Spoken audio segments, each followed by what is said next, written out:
नमस्कार, स्वागत आप सभी का एक बार फिर से आपके अपने चैनल जिस पर बात सिर्फ मौसम की होती है और उत्तर से लेकर दक्षिण तक के मौसम की, साथ ही साथ पूरब से लेकर पश्चिम तक के सभी राज्यों के मौसम की बात इसमें होती है।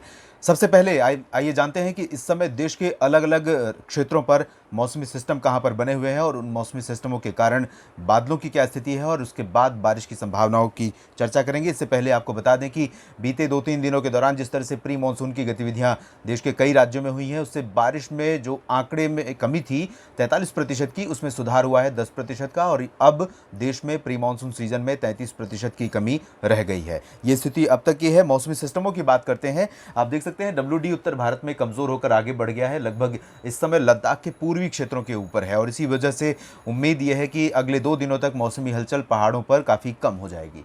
मैदानी इलाकों पर एक सर्कुलेशन यहां पर बना हुआ है लगभग पश्चिमी उत्तर प्रदेश और इससे सटे भागों के ऊपर, और एक सर्कुलेशन पूर्वी मध्य प्रदेश के ऊपर यहां पर दिखाई दे रहा है। साथ ही साथ झारखंड से लेकर कर्नाटक तक, झारखंड और छत्तीसगढ़, मध्य प्रदेश के पूर्वी हिस्सों और इसके अलावा विदर्भ होते हुए, तेलंगाना होते हुए कर्नाटक के जो आंतरिक इलाके हैं तमिलनाडु से सटे इन भागों तक एक ट्रफ बना हुआ है।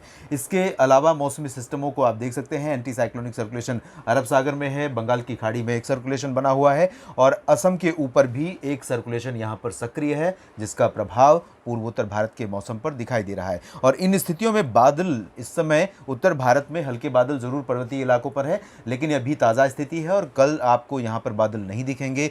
मौसम पहाड़ों से लेकर मैदानी इलाकों तक साफ रहने की संभावना नजर आ रही है। इसके अलावा हल्के बादल राजस्थान, मध्य प्रदेश, छत्तीसगढ़, उड़ीसा, महाराष्ट्र और तेलंगाना, गुजरात, इन सभी भागों पर भी दिखाई दे रहे हैं, लेकिन ये जो बादल हैं ये बारिश देने वाले नहीं हैं। बारिश देने वाले बादल आप देख सकते हैं दक्षिण भारत के क्षेत्रों में, दक्षिण भारत में केरल और इससे सटे कर्नाटक के कुछ इलाकों पर इस समय घने बादल बने हुए हैं और इसी वजह से यहाँ पर लाइटनिंग स्ट्राइक के साथ वर्षा की गतिविधियां अभी भी हो रही हैं और कल भी कुछ संभावना इस तरह की नजर आ रही है। पूर्वोत्तर भारत के क्षेत्रों पर भी बादल हैं और कल भी यहाँ पर बादल बढ़ने की संभावना नजर आ रही है। और इन स्थितियों के बीच बारिश कैसी होगी देश में, आइए अब इसकी बात करते हैं।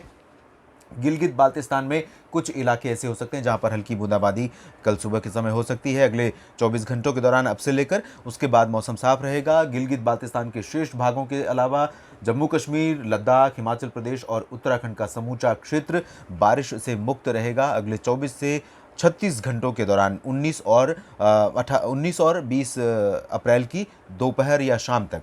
लेकिन एक नया और प्रभावी पश्चिमी विक्षोभ फिर से उत्तर भारत की तरफ बढ़ रहा है। जैसा कि हमने कल भी बताया था, ये उत्तरी अफगानिस्तान के करीब पहुंच चुका है और उत्तरी पाकिस्तान को पार करते हुए कल ये जम्मू कश्मीर के करीब पहुंचेगा और कल 20 अप्रैल को, और 20 अप्रैल की रात से इसका प्रभाव पर्वतीय इलाकों पर दिखना शुरू हो जाएगा। इसका इंड्यूस्ड सर्कुलेशन भी काफ़ी इंटेंस होने की संभावना है। तो मैदानी इलाकों में भी आप सभी को तैयार रहना होगा। पंजाब से लेकर राजस्थान, दिल्ली, हरियाणा, उत्तर प्रदेश के पश्चिमी हिस्सों और आसपास के इलाकों में, इन सभी क्षेत्रों में गतिविधियां हो सकती हैं 20 अप्रैल की रात में और उसके बाद 21 और 22 अप्रैल को भी यहां पर मॉइस्चर रहेगा। टेम्परेचर ज़्यादा दिन में है और इसकी वजह से यहां पर धूल भरी आंधी, बादलों की तेज़ गड़गड़ाहट और लाइटनिंग स्ट्राइक की घटनाएं हो सकती हैं। साथ ही साथ बारिश का भी मौसम यहां पर बन सकता है, लेकिन इंटेंस वेदर एक्टिविटी की संभावना जम्मू कश्मीर, हिमाचल प्रदेश तथा उत्तराखंड के क्षेत्रों में है। इन 3 पर्वतीय राज्यों में सबसे ज़्यादा संभावना नजर आ रही। ये जो आप देख सकते हैं लगभग इसी तरह का जो पैच बनने वाला है।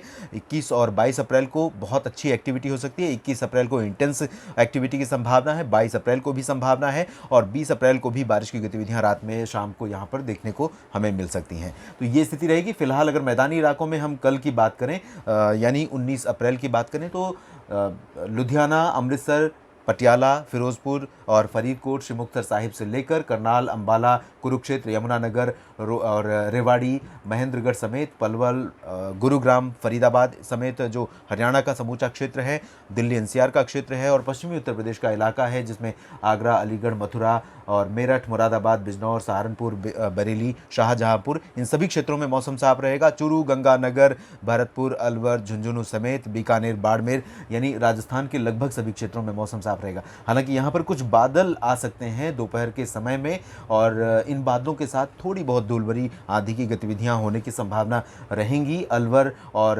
बीकानेर में, साथ में आसपास के इलाकों में इस तरह का पैच बन सकता है कुछ इलाकों में। तो यहाँ पर कुछ गतिविधियां हो सकती हैं, लेकिन इसकी प्रोबेबिलिटी बहुत कम नज़र आ रही है। तापमान बढ़ रहा है और तापमान बढ़ने के कारण लू का प्रकोप दक्षिणी हरियाणा के कुछ इलाकों में, राजस्थान के कुछ हिस्सों में, दिल्ली एनसीआर और पश्चिमी उत्तर प्रदेश के भागों में हमें देखने को मिल सकता है। ये स्थिति रहेगी उत्तर भारत के क्षेत्रों में। अगर हम पूरब की तरफ बढ़ें तो पूर्वी उत्तर प्रदेश में आज तक संभावना थी कि यहाँ पर धूल भरी आंधी चल सकती है कुछ इलाकों में, और आंधी के साथ कहीं कहीं पर बादलों की गर्जना और लाइटनिंग स्ट्राइक और बूंदाबांदी होने की संभावना बन रही थी। लेकिन मॉइस्चर कंटेंट काफ़ी कम हो चुका है, क्योंकि WD का जो मूवमेंट है वो काफ़ी ज़्यादा नॉर्दर्ली डायरेक्शन से है और नीचे बंगाल की खाड़ी की तरफ से हवाओं का जो रुख था वो ट्रफ की वजह से बाधित हुआ है और वो पूर्वी उत्तर प्रदेश की तरफ नहीं पहुंच पा रही हैं आर्द्र हवाएं, जिसकी वजह से ये गतिविधियां नहीं होंगी। हवाओं की रफ्तार यहाँ पर काफ़ी तेज़ आज रही है और कल भी इसी तरह की हवाएं 15 से 25 किलोमीटर की रफ्तार से चलने की संभावना है, जिसमें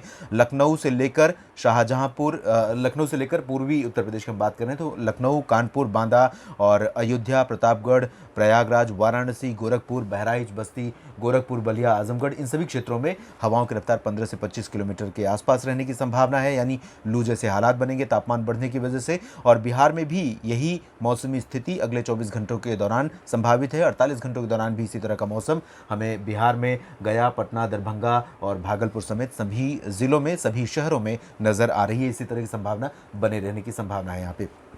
झारखंड की बात करें तो और पश्चिम बंगाल की बात करें, जो कि काल बैसाखी के प्रोन एरियाज़ हैं, जहां पर ज़्यादा घटनाएं काल बैसाखी की होती हैं, तो यहां पर भी अगले 48 घंटों के दौरान मौसम मुख्यतः साफ रहने के आसार हैं और गतिविधियां, मौसम से जुड़ी गतिविधियां बहुत ज़्यादा यहां पर देखने को नहीं मिलेंगी। पूर्वोत्तर भारत के क्षेत्रों में बारिश का जो मौसम है वो अब बढ़ता हुआ नज़र आ रहा है। यहाँ आप देख सकते हैं असम, मेघालय, अरुणाचल प्रदेश और नागालैंड तथा सिक्किम समेत ये जो पूरा इलाका है, यहाँ पर बारिश बढ़ेगी। अरुणाचल प्रदेश में कई जगहों पर हल्की से मध्यम, कुछ एक स्थानों पर तेज वर्षा हो सकती है 24 घंटों के बाद भी, यानी 20 अप्रैल को भी यहां पर पूर्वोत्तर भारत के राज्यों में कई इलाके ऐसे होंगे जहां पर हल्की से मध्यम वर्षा देखने को मिल सकती है। हालांकि जो दक्षिणी जिले हैं, इन भागों, दक्षिणी जो राज्य हैं, इन भागों में ज़्यादा मौसमी हलचल के आसार फिलहाल अगले 48 घंटों के दौरान भी नज़र नहीं आ रहे हैं। ये स्थिति रहेगी यहाँ पर पूर्वोत्तर भारत के क्षेत्रों में। और अगर हम देखें, बात करें जो मध्य भारत के क्षेत्र हैं, तो मध्य भारत में पूरा इलाका क्लीन नज़र आ रहा है अगले 24 घंटों के दौरान। ओडिशा से लेकर ओडिशा के तमाम शहरों पर इस समय मॉइस्चर ज़रूर है, कुछ इलाकों में बादल छाए हुए हैं। अभी की स्थिति ये है कि यहाँ पर बादल हैं तटीय इलाकों में, कुछ अंदरूनी इलाकों में भी। लेकिन कल 19 अप्रैल को ओडिशा में, छत्तीसगढ़ में, महाराष्ट्र के विदर्भ, मराठवाड़ा और जो मध्य महाराष्ट्र तथा कोंकण गोवा का क्षेत्र है, इन सभी क्षेत्रों में मौसम पूरी तरह से साफ रहेगा। मध्य प्रदेश के पूर्वी, पश्चिमी और गुजरात के पूर्वी क्षेत्रों, कच्छ तथा सौराष्ट्र, इन सभी क्षेत्रों में मौसम साफ रहने की संभावना है।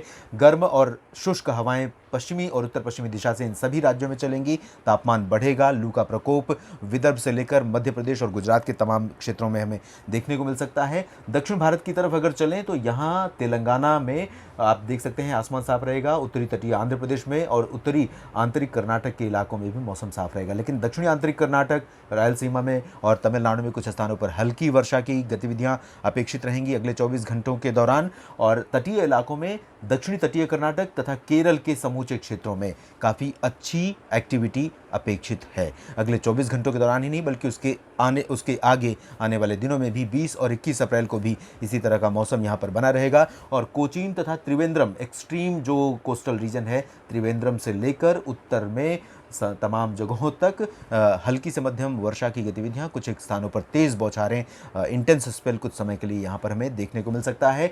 और चेन्नई, पुदुचेरी में मौसम साफ रहने के आसार हैं। चेन्नई में आज IPL के मैच चल रहे हैं और मुंबई में भी आज रविवार है तो आज 2 IPL के मैच होते हैं।